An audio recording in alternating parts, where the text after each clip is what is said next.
Welcome, everybody. It is Tuesday, November 5th, 6 p.m. Central Time. I am in Nashville, Tennessee, at my Nashville home. I hope everybody had a good week, just the beginning of a week. I hope it's been good since the last time I talked to you guys on last Tuesday. A lot has happened on this end. Brody, how you doing, bro? Nice to have you on board. Just remember to say where you're from. I know you're from Gainesville, Florida now. Now you're a Floridian. No more Pittsburgh. But good to have everybody as you guys start coming on board. Don't forget to, you're at the Florida game. Yeah. Go Gators. I got to split my loyalty up between the Tennessee fans. I've been here 33 years. And now you too, bro. And Florida, I kind of got to support both, and they're arch rivals. So it's nice. Makes for good conversation around the table. I have my son-in-law, Brandon, Lauren's husband, is a diehard Vols fan. And Lord help me if I bring over anything that's not orange to that house. He'll skin those kids if they wear Florida stuff. So it makes for a lot of laughs. But again, guys, let me tell you that I'm really very happy with the comments. This has been, it's been just awesome. Awesome. We've got a lot of feedback, and I really appreciate everything that everybody said. Everybody is being very respectful and mindful and going by YouTube guidelines, and that I appreciate. That goes a long way. I left Florida last Thursday. I flew out. I went fishing the day before, and man, we did wade fishing, caught some jacks and stuff like that. But I was going to get the footage on that, but my little SD card crapped out on me. I have some major problems with that. I got to send it back to Amazon. One of these 128 gig cards. And that's really what's recommended with the GoPros. It came out crystal clear, but when I went to transfer it onto my computer, onto Final Cut, it crapped out. And I can't even get it back now. So it's a mess. It's a mess. So I lost that footage, but that's okay. We're going to be doing quite a bit more. So anyway, I want to talk a little bit about everybody as they come on board. We just did a video, a review, and really had a lot of fun with this one. It's called Ozona Blue Grilling Company in Ozona, Florida. That's a little town, a little seaside town. It borders the Gulf there. It's really nice. And it's between Clearwater and Palm Harbor.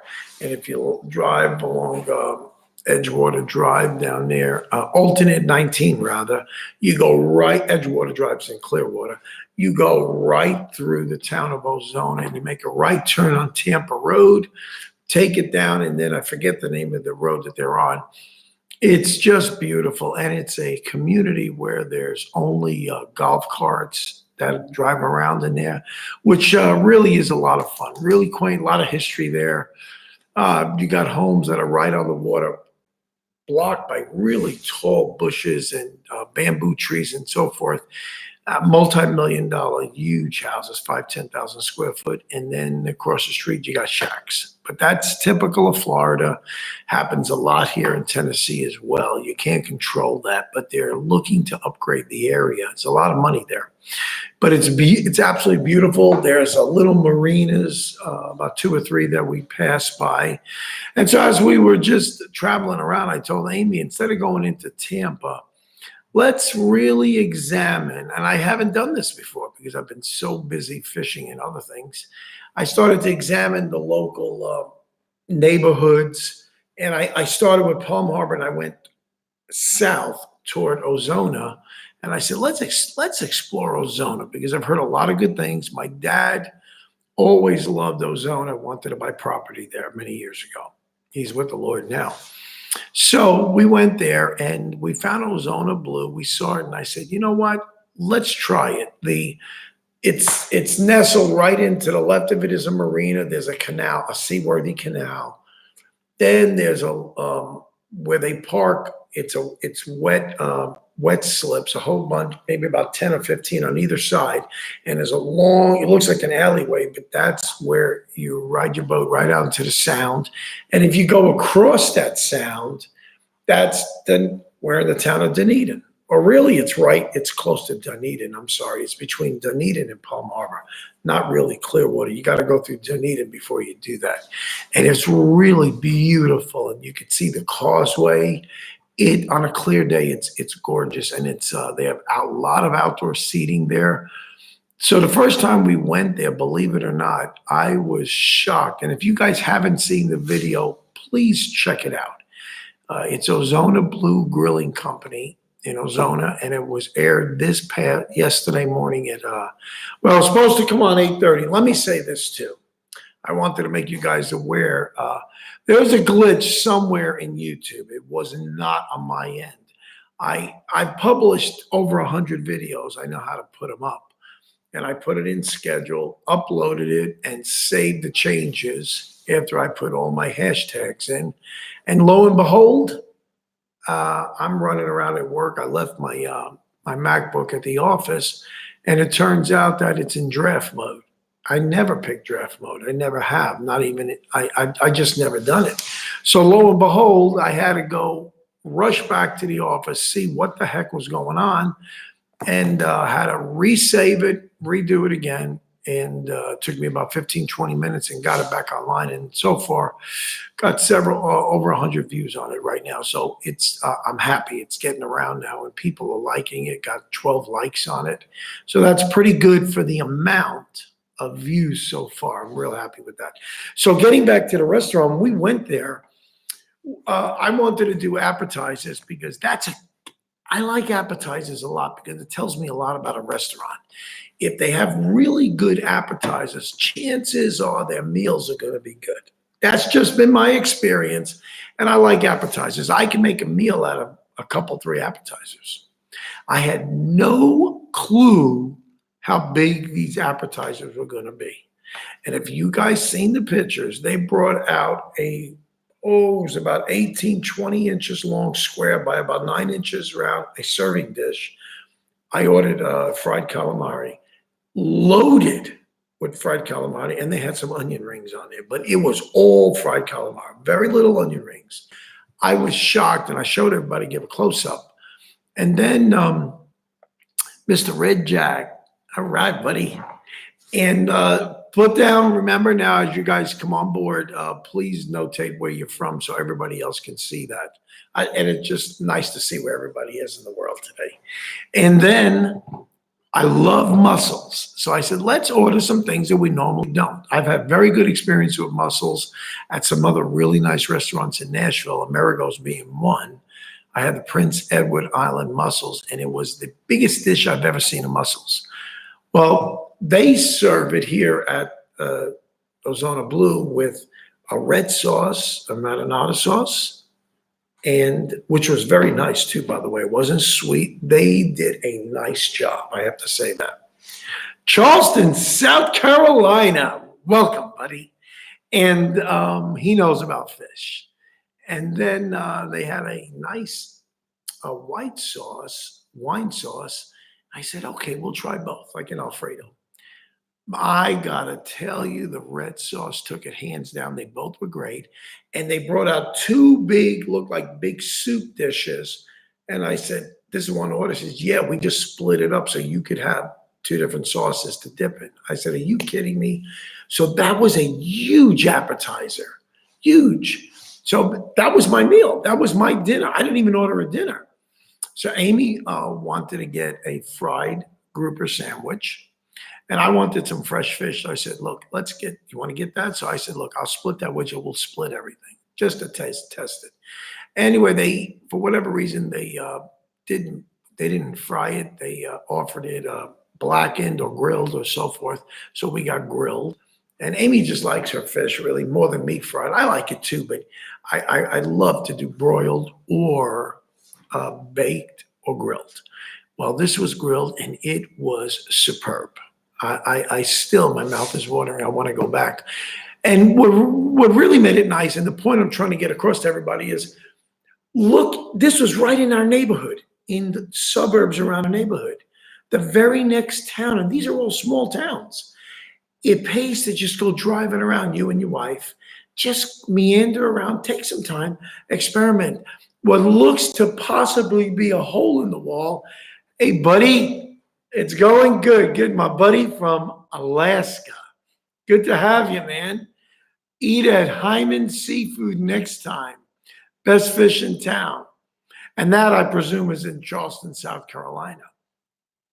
But it's just great. These little ones, I think the people try even harder to get their customers. And so I asked the girl, and it was on film. I said, is this normal size? She says, well, it's the only way we serve it. And she was preaching to the choir, buddy. That was music to my ears. I like a good sized portion. I don't mind paying the price, but don't give me a little bit. Give me something. Give me a nice mouthful, because I really want to enjoy the experience. And it was fabulous, absolutely fabulous. And then the grouper sandwich was juicy, delicious, fresh, and the coleslaw was really nice. It was a mayonnaise base, because they make a vinegar base and a mayonnaise base, and this one was really kick butt. So I really enjoyed that a lot. And we went back again another night. I didn't do a YouTube video on it. Me and Amy went for dinner.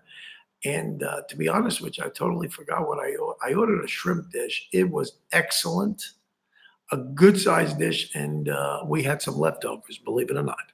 I'm a really good eater, and we had leftovers. So we really had a nice time. So if you guys are in that part of Florida, it's on the Gulf side.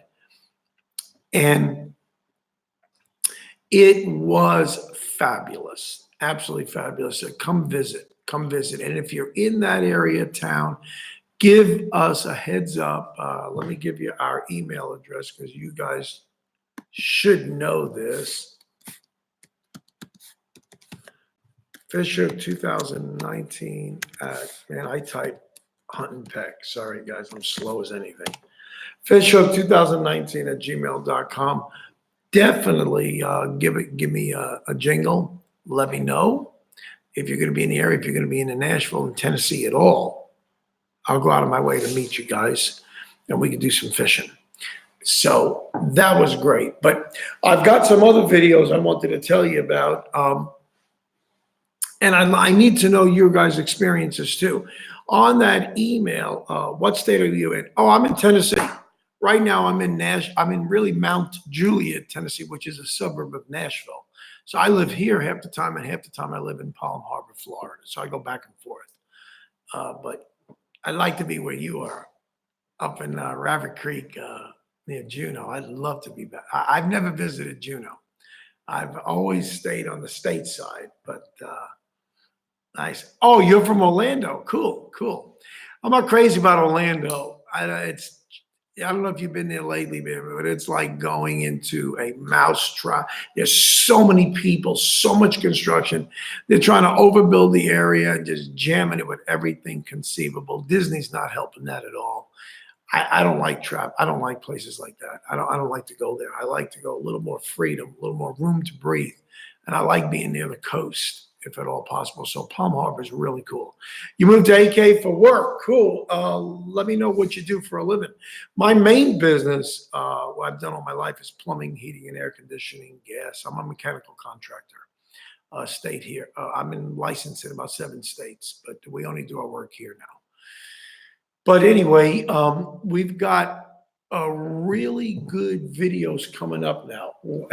I'm editing them now, and on the Munchie Mondays, I'm listed it down here. I've got a paleo dairy-free and grain-free salmon dish coming that I'm editing, that came out excellent for you guys that are really a marine engineer. First time I ever heard of that. Hey, hats off to you, man. Excellent. That is first time I ever heard of that. Oh, now do a video on cooking rainbow trout on an open fire. Oh yeah, absolutely.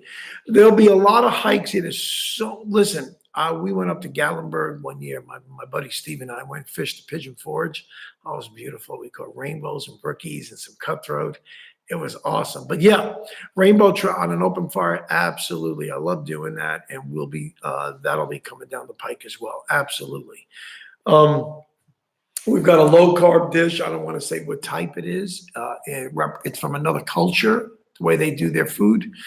And that one is really good with fish, a low carb dish. I've got a, a tuna video I did, really nice, really nice. You guys will enjoy that. That's coming here. I'm just scheduling them out now. And then I got a great one on flounder that was so tasty. I got about 2 or 3 more dishes I want to do with flounder, only because I love flounder. I love the way it tastes. And we've got some really good recipes we're going to do on flounder as well. But any other recipes like Mr. Red on the cooking the rainbow trout on an open fire, do me a favor, drop me an email, and then I'm going to copy that into my file because I can't get I think this live chat dialogue disappears, and I'm not really familiar totally with everything that YouTube does, the ins and outs. Jack helps me quite a bit on this. So, I mean, Jack's been a gigantic help getting this started and really putting me in the right track. And I'm really grateful for that. And he's got my back. But, oh, good. When you come back, do me a favor, save the questions toward the end. Right now, I want to cover some things. Jack, yeah, what happened to his Facebook? My wife had seen it first. I don't really, the only time, let me say this. I'm not a social butterfly. My daughter's, well, my oldest daughter, Jonna, she's a big time butterfly on the social network. But I only frequent Facebook as I get friend requests. I started it back up again, and then with Fishhook and myself, I'm able to get all the news out when I have a new video coming out, you know, something airing or something special. I get the word out right away, and we get a really nice response. And then all the hip sites here, and then some of them in Florida, we're starting to expand that. But I heard last week, and I saw something come up on my Facebook, on my news feed, that somebody hacked it bad and took it over. I don't know how. I don't know if he's through it now or not, but I think as of I think a day or two ago, he still had not gotten it back. So that's oh boy, that's a scary thing, because, and I don't think he was getting any cooperation from Facebook. That's such a big thing. It is tragic.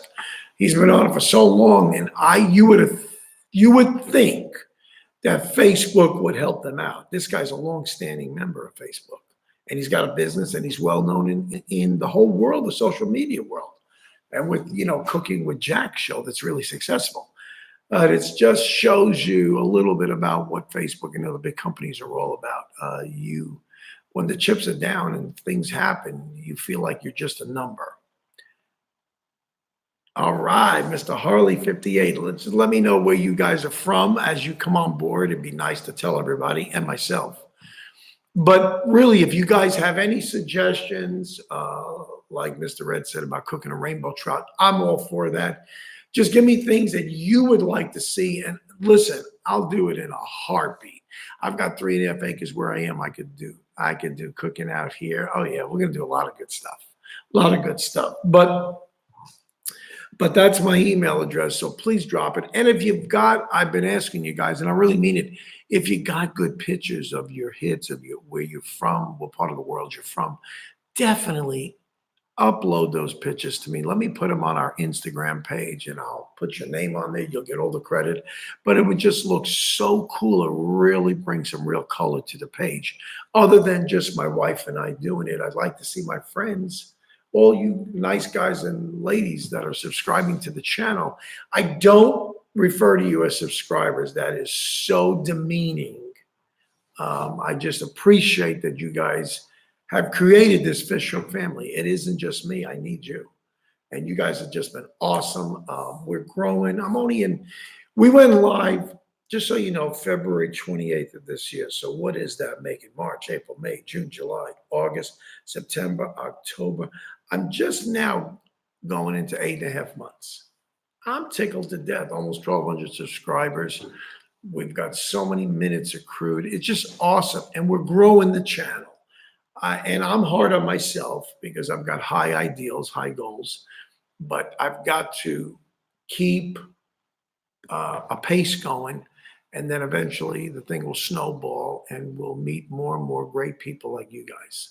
I just wanted to grow larger. And so as I travel, if I'm in your town, I'll post it on my next fishing or cooking trip or review trip. I'll post what towns I'm going in. If you guys are there, please, please let me know. Hit me up and join me. This is what it's all about. It's not a solo adventure. I would love to get the opportunity to meet a lot of you guys that have subscribed. And I'm very flattered. We're flattered that you guys have done this. So thanks so much. And as we succeed in this, I got you guys take my hat off too, for where we are going and where we are now, where we'll be tomorrow. So I wanted to finish talking a little bit. I didn't get to this last week, and I wanted to talk about tackle, but you know what? I'm going to skip a little bit, and I want to talk a little bit more about. I just highlighted about the tides and the salooner tables. And I want to tell you, like DM, he's up in Alaska. That's really applies to him with the tides. Mr. Red in Charleston, South Carolina. If you guys are near where there's tides coming in, not necessarily freshwater people, unless you have a tide, you have brackish water. It is, I just can't emphasize to you, if you want to be successful, there's an expression that's been going around that says 90% of the people catch 10% of the fish, but 10% catch the 90% of the fish. If you want to be part of that 10%, then you've got to make a little effort. It's not going to hurt. You've got to really look at your tides, see when high tide is, see when low tide is. Now listen, the fish will go after moving bait. So now let me explain.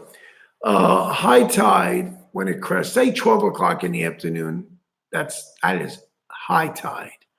Somewhere between 30 minutes, 40 minutes, maybe a little bit more, a little bit less. You have to check your local tide tables. It's slack tide or ebb tide. It's when the tide isn't moving in or out. Now, mind you, on high tide, it's come in and it's reached, say, 2.7 feet above sea level. That's the height. And then it's going to recede out. That's an outgoing tide. So, generally speaking, and the salooner tables usually coincide pretty much with that. And remember, the salooner table, lunar, the moon, it's the phase of the moon. If it's a half, they call it waxing, and I'm not familiar with all the terms that well, but when it's a full moon, the full gravitational force is exerted upon our wonderful Earth. The oceans feel it. The tides are stronger and sometimes longer, and they really directly affect the type and the quality of fishing. The fish get active and they start moving. So when you have a high tide, say it's at 12 o'clock, and say about 12:30 to 12:45, the tide starts moving again. Generally speaking, and I've seen this coincide with the salooner tables, there's usually an hour to 2 hour window. I've never seen it more than 2 hours, and maybe there is on exceptions. In that next hour to 2 hours is an outgoing tide, means everything is reversed and now it's going back out. It's an outgoing high tide. That's the time the fish are going to be biting. The fish are going to come out and they're going to ambush the moving bait. Think about what's happening here. I need you guys to get this in your head here. Think like a fish. Learn the biology. Learn how the tidal swings are. Wherever you are, whatever part of the world, if you're from Maryland, there's a big tidal swing. learn when the tides come in, when the tides come out.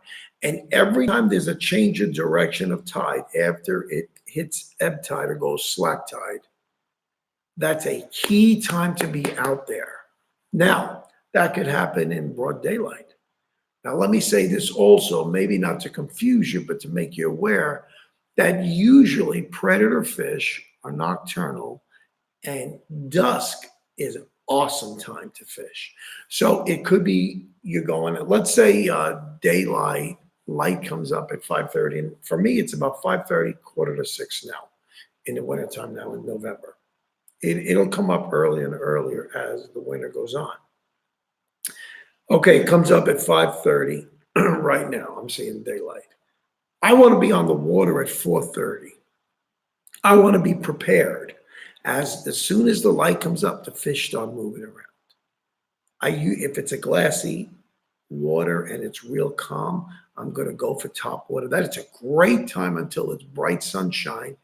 And sometimes you could throw all these ideas and formulas out the window. The fish are going to do what they're going to do. This is, for the most time, pretty accurate. But you got to have a guide. Don't be like the 10%, the 90% that catch 10% of the fish. Those are the people that just go out there, get their bait, and nothing's hidden. They go to a pier. They don't even know how to read the water. It's unfortunate. It's sad because they've wasted their time buying bait.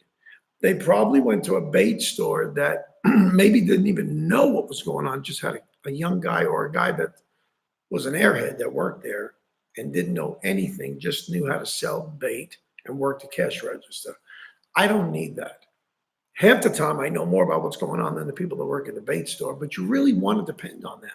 So if you get all the parts and pieces to the puzzle put together and you develop some kind of camaraderie with a local bait store, talk to them, pick their brains. They know the tides. They've got them usually in writing on the wall there with a little dry erase board.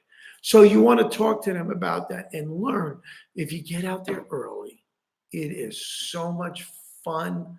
I caught my biggest snook one morning at 7 o'clock in Florida, and it was on a causeway. I was out there early, and it was just got daylight, and it was extremely low tide. Very, very, very. I mean, I could walk out 50, 60, 70 feet from where the tide would come up, and it was all rocky ground. It was way out. And I was almost exposing one of the channel markers, the buoys. And lo and behold, Mike, how you doing? From California, bro. And I threw just a little regular shrimp out there, live bait, and nailed him, 37-inch. And then I lost, I think it was his mother, older brother, right after that. That dwarfed him. I got it all the way in. He flopped over. He looked like a big muskie, and snapped the line on me, just like that. Hey, honey, that's my wife. But I intentionally put myself in the right position. There's a little bit of effort. I have been very successful in my life. First, I hang around with people that know. My buddy Steve, I've learned a lot about striper fishing from him. I just, really good things. So be like a sponge and soak in good information. Listen, because the very, very foundation of this channel is to do what I'm doing right now. Is to tell you first of my experiences, why I catch fish and how I catch them, how I've learned it and what I've learned. And then to try to demystify what looks like, oh man, it's a spider's web. Like I said on previous broadcasts, you walk into a big store like Academy of Sports or Bass Pro especially, go into the Bass Pro up in Orlando. That is ginormous. It's got a ton of salt water. That's one of the biggest ones I've ever seen. Their biggest one is in Springfield, Missouri, where their headquarters are. But it's mesmerizing. And if you're first time walking in there, it's like, where the heck do I go?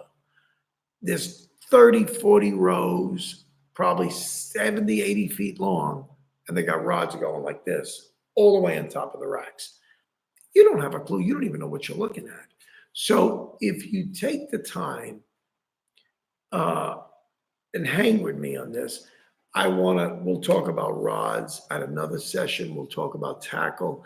And I can't give it to you all at one time, but it'd be good if you want to know some specific things, I'll bring some of my rods here. I'll have them behind me.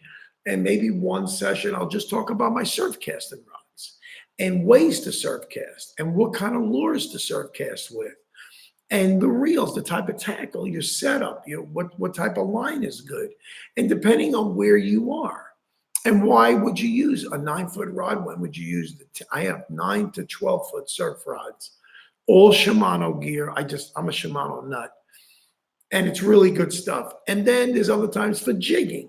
There's just different facets of it's just like different positions on a ball field. Hey, I play third base. I'm a first baseman. I play shortstop. I'm a left fielder.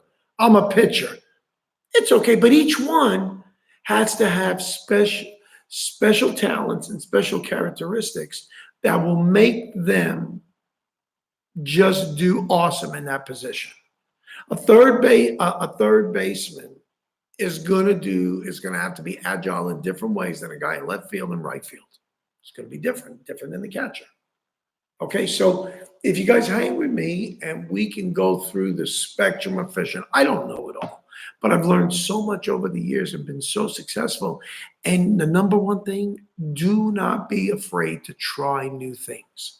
Nobody, to my knowledge, has ever wrote the final book on fishing. I would laugh at him if he did. Him or her would write something foolish like that. There is no end all. That's why they call it fishing. Otherwise, it would be catching fish. And we don't catch fish. We fish for fish. We try to find them, and we try to trick them into buying in on honing in on an artificial lure. Or if it's live bait, we got to creatively put the hook in there, different ways, and keep the bait alive. There's just trolling. There's just so many aspects to fishing, but that's okay. Even though we do one at a time and we go through them. We'll take a session one time. What kind of garb you wear? Layer in the wintertime as it's coming on now, and I love the cold weather. I know I sound like a nut to some of you guys. I like all my seasons, but I really like cold weather. I want to be dry and I want to be warm. I'm not a fool out there to brave it because I want to go ice fishing again. And I mean, it's like below zero all day, and I'm loving it. It's a great experience. I did that about 4 or 5 years ago. So what to wear, what to get, and you don't have to go to Orvis or a real high dollar store. You can make a checklist and start searching and do good shopping. The world's a small place now. It's a global world. I've ordered so much of my tackle right directly from the mill in Taiwan, in China, and Japan on my fishing line. And I'm buying 3,000 yard spools, and I'm paying $60 and $40 when they would be in the middle 100s, 120 to 150 bucks a spool. And it's all 8 braid, 8 weave braid, 8-strand braid rather. And it's excellent. I don't have a problem. Every now and then a line will snap. If I see it happen again, I yank it off the reel, wind it up again. Every now and then you get a lemon or you get a bad batch. That can happen with the name brands or the manufactured ones. And they're all the same because the people I buy it from, they're the people that sell under the guise of Daiwa or the guise of Shimano or any other name, Spiderwire, whatever it is. Whatever you guys like, Seagar, all of that. It's made overseas. Very little, if any, is made here. And it's unbelievable to think that you can make it overseas cheap enough in counting shipping and tariffs and taxes and repackaging and sell it and make a profit. It's just unbelievable. But we're very blessed to be in this country, and we're kind of spoiled with a silver spoon. And then waders. I have expensive waders. I've spent well over $200 for, and then I've got others that I spent at least $79 to $100 on Hodgman waders that have been excellent, and they're getting better and better chest waders. I like stocking foot waders, and I'll show you some of those. I put it on here once before, but it's a company called Forever Last Reef Boots. I have them here in my garage. and I keep a couple of pairs here, and I have a pair in Florida. They are almost puncture proof because they're made for the guys that hunt and work on stingrays, and their sharp, pointy things are just like catfish. In fact, it's healing up now, but I had gotten punctured again on this last trip. Irritating. It stayed almost a week, and the venom stayed in here. It was just a quick prick, and I had doubled up a towel to hold the little fish while I was getting the hook out. Amy had caught one. We both caught catfish, and don't you know, I think his top anal fin went right through the two towels, just pinched me. It bled a little. I thought nothing of it, and then over the next week, it's almost like somebody injected like concrete. It's painful, like concrete in here, and it's a substance within your finger, and you can't bend it, as if you got a big growth of arthritis, and it's like, you got to be kidding me. Now it feels great, but man, it was hurting and stinging me. I remembered very distinctly when I got it, and immediately I remembered that was from the catfish. But they leave their mark on you, so you got to be careful. So these are just some of the subjects to talk about. And anyway, I went off a little off on tangent, but the tides are important. So generally speaking, go in the morning if you can get out, whether it be on a boat or on the shore. Try to get out an hour before you caught too many catfish. Yeah, it was ridiculous how many we caught. Saltwater catfish suck, but the freshwater, they're good eating. They're good eating. The flathead, the blue, and the channel. I had a flathead.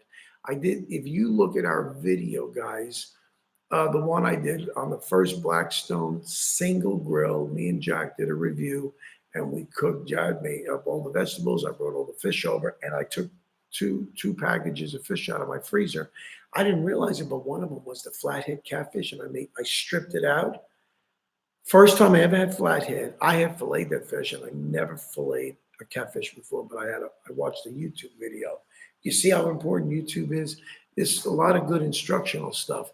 And man, oh man, it was so tasty, and just regular seasonings. It was great. So we'll do more of them, and I'll probably do a video on how I fillet. And especially if I get another catfish, I'll freeze it just so I can fillet it and show you guys how to fillet that. But I learned too. I learned from a lot of guys, and there's a lot of techniques out there. So I try to pick what's the best technique, easiest. That's, I don't want something that's too many steps. Give me something simple. I got good Wusthof. I swear by Wusthof. And Dexter's another great name. Danko's another great name that have great fillet knives. And you keep them razor sharp, and it makes filleting a breeze, and you don't butcher up a fish. But get there about an hour or so early before the light. And then the other end of this is true too. The flip side is at nighttime. Let's say the sun's going to go down at 6 o'clock. Well, come about 3:30, 4 o'clock, you need to be on the water. And you need to catch that last bit of light and fish it. And I'm telling you, you could have the best fishing of your life, the very best, and will surprise you. Whether you're doing artificial or you're doing live bait, it will totally surprise you. Now, I've done many, many, many all-nighters going for walleye over here, Steve and I, and we've had a blast. Go out at 10 o'clock at night and get off the water anywhere from 4 to 6 o'clock in the morning, and the cooler is full. The live well is full of beautiful 6 to 10 pound walleye. Really catch some really beauties. So there's an art. I didn't learn it overnight. The first time I went walleye fishing with him, they scared the living bejesus out of me. The way they attacked it, it was like voracious. So, but I learned. And once you get the technique down, then you got to find where the fish are. You hunt for them. And that's what we do. This is hunting. Part of when you plan a hunting trip, what do? You check the weather. You study the terrain that you're going to go. You want to see what kind of animals are over there. Same thing with fishing. If I'm going to go fish a new body of water, I like to do some Google Earth on that, see how the topography is. Start calling the local bait stores, and I start making inroads. And then I want to look up, well, I'm hunting for muskie. So what are muskie like? And I went muskie fishing already. What kind of lures? And if I don't have them, I get the appropriate paraphernalia and I do it. And that's why my garage is 90% fishing. It's unbelievable how much I've accumulated over the years, but this is all part of it. And it really makes it exciting. And I want to be there with you guys, walk you through this, and we could talk about any kind of fishing, any kind of fish. We could talk about lures. I'll show you a bag I have on one of my trips when we talk about surf fishing. I'll show you a bag I bought from Aqua. I think it's Aqua Sport. Real expensive. It was $164. This big bag looks like a doctor's valise, twice the size. When I zipper that open, your eyeballs are gonna get like grapefruits when you see how many big lures that I've got. These are all $18 to $22 lures. I could put 150 of them in that bag and all my gear.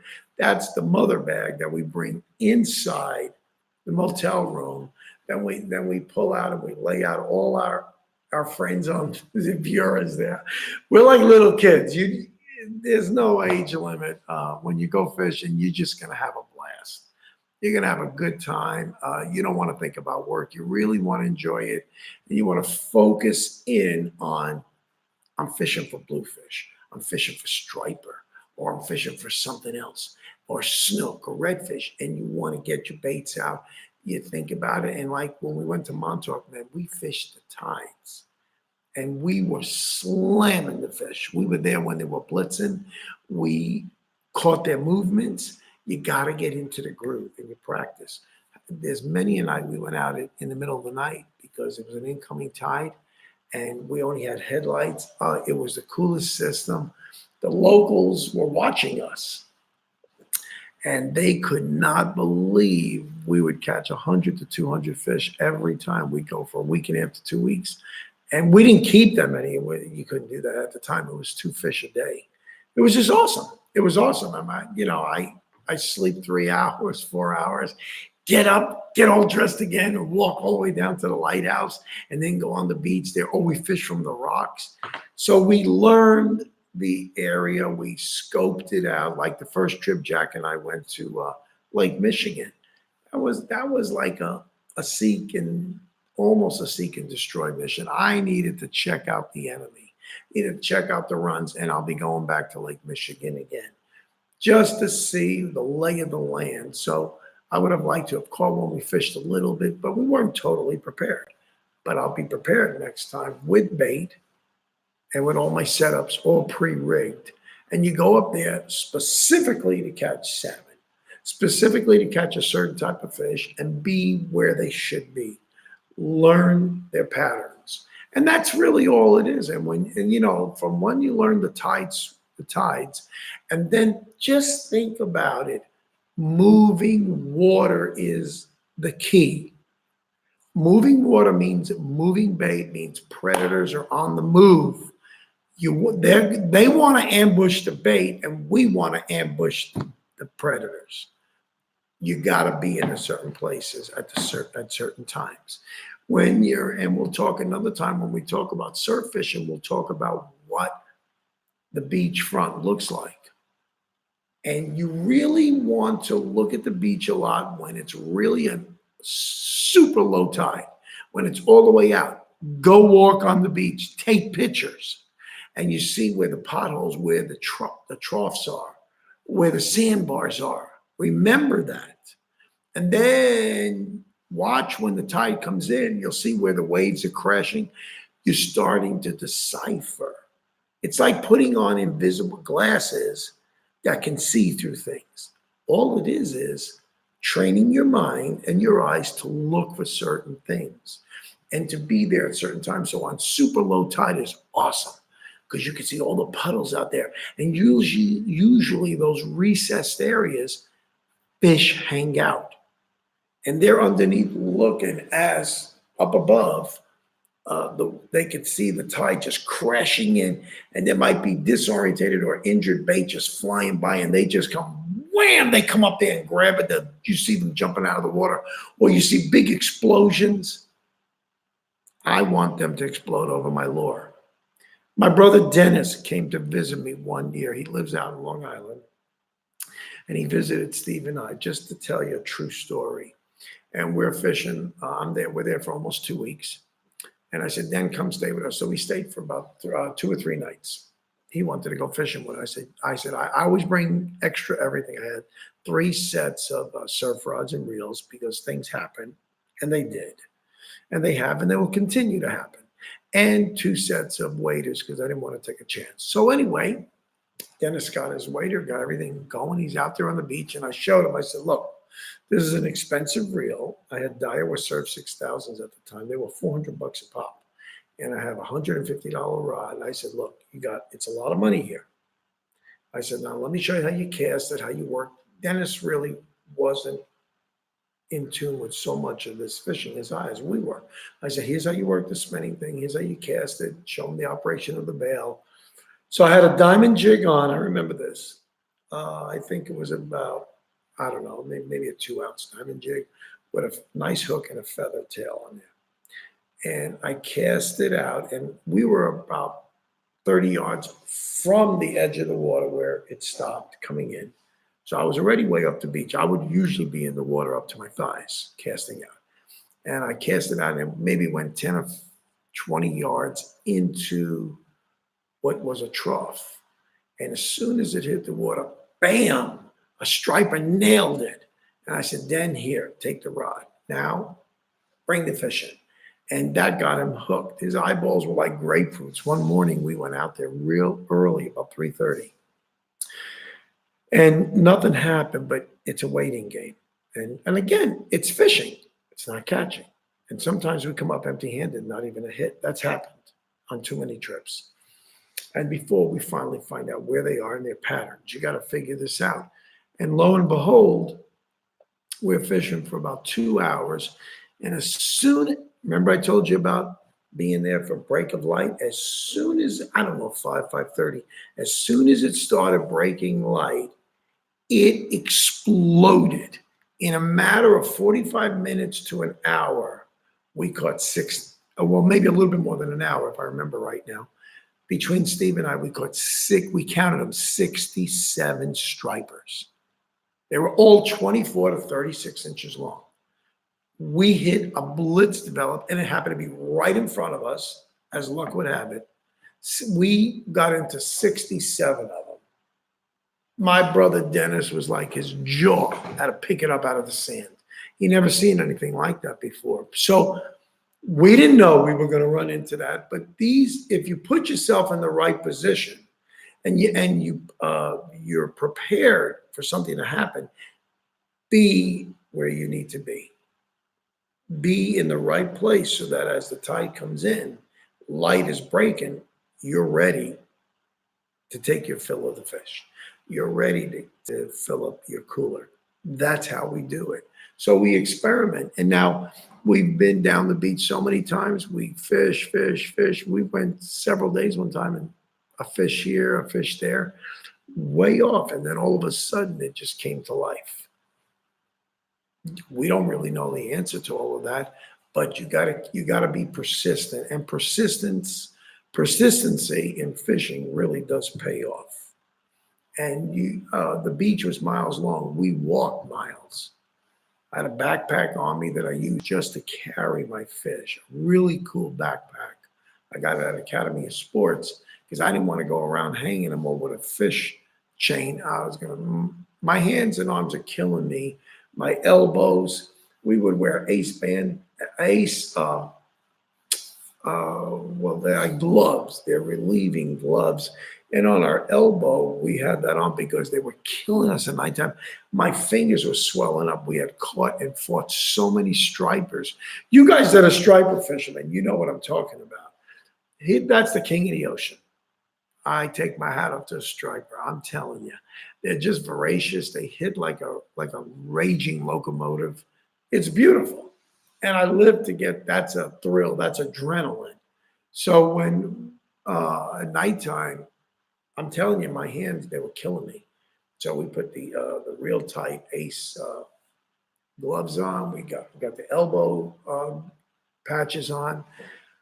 Oh man, it had all to do at nighttime and then sleep just so our fingers wouldn't cramp up, and they were killing us.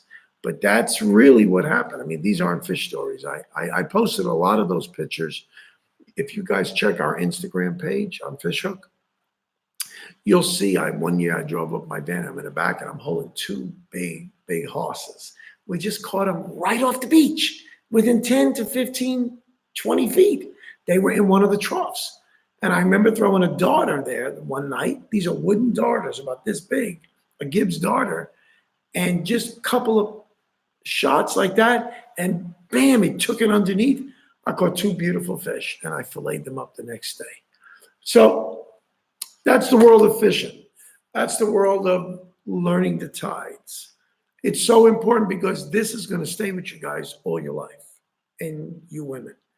If you learn to read them, I gave you the address last week. Look up Saloon Forecasts and subscribe to that channel. And then you save it, put it on your taskbar on your computer. This way you can tap it all the time and see. I have it on mine right now. I got it right up here on my screen on the fishing, the best fishing times. It's listed as. And it tells you, and then there's a minor time on the low tide going out. And if it's a long tide, you want to catch it again right when it changes direction. And you might have a 2 or 3 hour window there that it could be just the best fishing of your life. That's why, let me tell you, I have I have a full stand-up freezer, and I've got another refrigerator with a bottom freezer, and my home one with a side-by-side. And 90% of the space in all those freezers is filled up with fish that I've caught that I commercially vacuum sealed, and they've been under 10 below to 40 below zero for the last year to 3 years, some of them, and I eat them. And they're fresh as can be when I defrost them. This Saturday now, I've got a treat. We're going to be doing a couple, maybe 3 cooking videos. And I got really happy to have my cousin John, who is equivalent to being a really gourmet chef. That's one of his in his past life. It's one of his jobs. And he's going to be cooking, and we're going to be doing, to giving you a different twist on seafood. We're going to still stay healthy, but it's going to be seafood Italian style. And we're going to give you some really cool dishes in the world of Italian food and the way we cook it. And I think you guys are going to, these are some dishes that I love. I love. And John introduced me to some of these recipes. So I'm going to introduce my cousin John, and that's going to be some awesome footage we're going to have for you. Some real good cooking. Next week, I go back to Florida next Thursday, and I'm looking forward to that. We're going to actively, this time, we're going to do a hunt and seek mission in Tampa Bay. Tampa Bay is big like an ocean, and it's really a part of the actual Gulf. If you look at a map, it's very large, and the shipping channel goes 60 plus feet. So we're going to be fishing the fishing channel and off the fishing channel, and in that vicinity, big grouper and big snapper, like 20, 22-inch snapper, are to be caught. And that's great eating, big, thick fillets. So we've got some other special dishes that we'll be making as well. And a new ingredient that I want to tell you guys about. I think you're going to like it. I've introduced Amy to it, and she loved it. And it's going to be a vegetable and a fish, and you're going to like it. You're going to like it. So I don't know if my buddy DM Goss stepped out for a few. He said he had a few questions for me. So if you guys have any questions, we're at 54 minutes. If you guys got any questions, I'll be glad to answer it. I'm just looking to see if anybody did. And if for any reason we stop the broadcast tonight and you guys have some more questions, do me a favor, please email them to me, because I'll print them up and I will address them on our next session.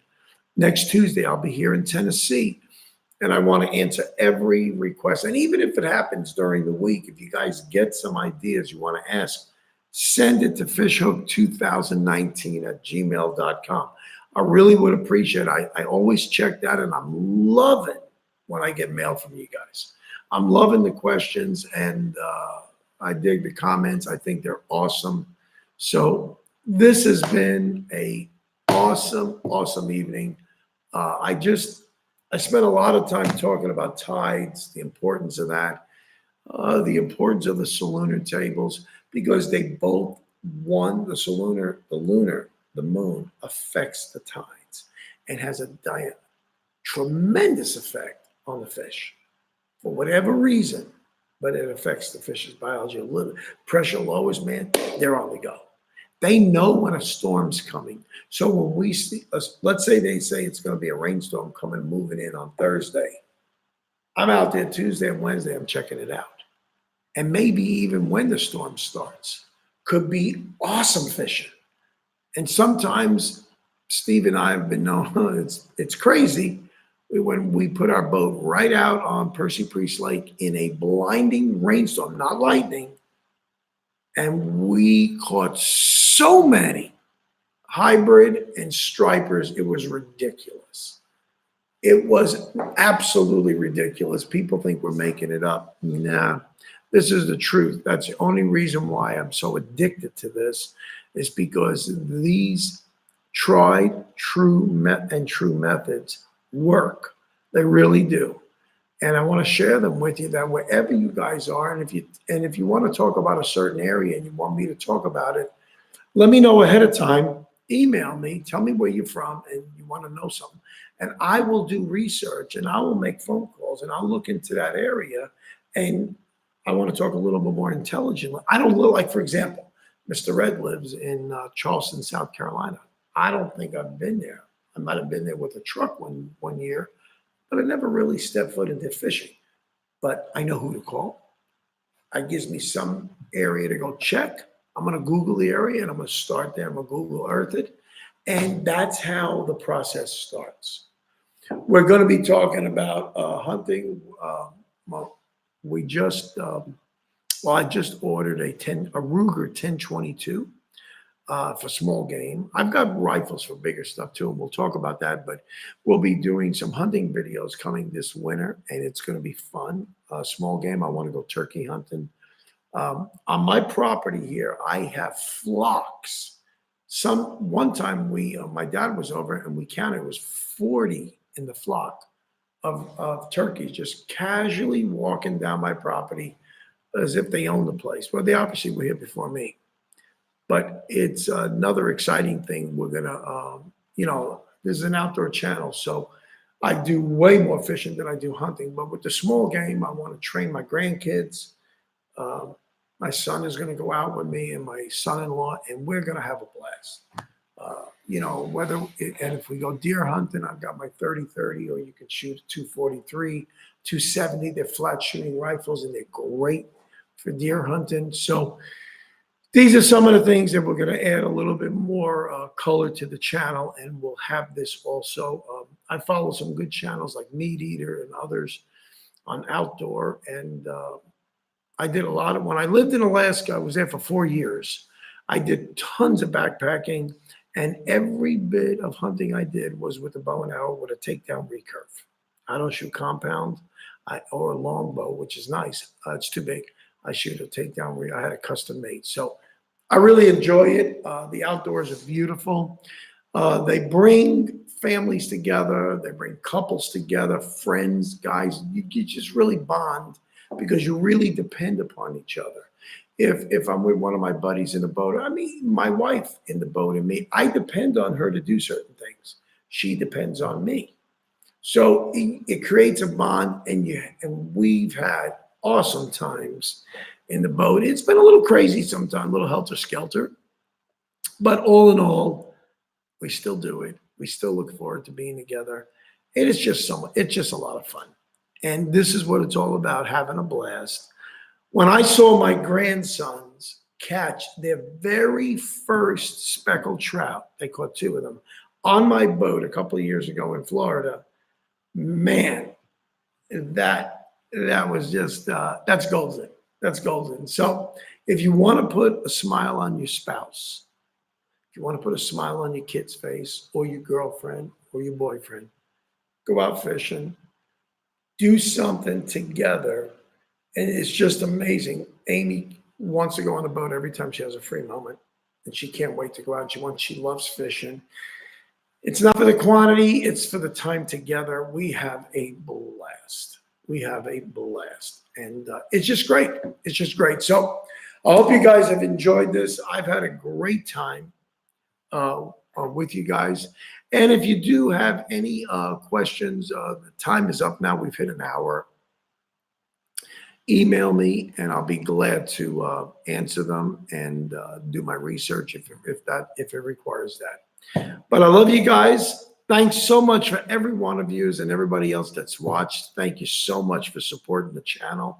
If you're new to the channel, this is the real deal. You're not going to get fluff. I'm not paid or sponsored by anybody to say the things I do. If I like a certain type of tackle, it's because I've tried it, I use it, I abused it, and it's still working. I'm going to talk about it. I'm going to tell you why I like it so good. And you'll see scratches on it and everything, but that's okay. That means I was using it for the right purposes and I caught fish. That's what it's all about. And you guys that are new, that have peeked in and say, hey, what's this? Look at this guy blabbering over here. I hope you got a piece of good information from me. I hope you like this. We've got so many great subjects that we're going to be talking about. And I put a lot of great thought into what I'd like to talk to you guys about. I don't just flip a page, say, okay, copy that. I don't copy anything. Everything is handwritten. I've got my subject matter, and I want to stay on course when I talk to you guys, just so I can keep my train of thought going. And then I would like to address any questions at the end, because it's not just me talking, but it's all of us. So if you like what you've seen, smash that subscribe button. We really want you to be part of our Fish Hook family. And again, thanks so much, guys, for the ride so far has been awesome. And I'm looking forward to a long road ahead. And we want to grow the channel, and I need your help. I need you guys to do that.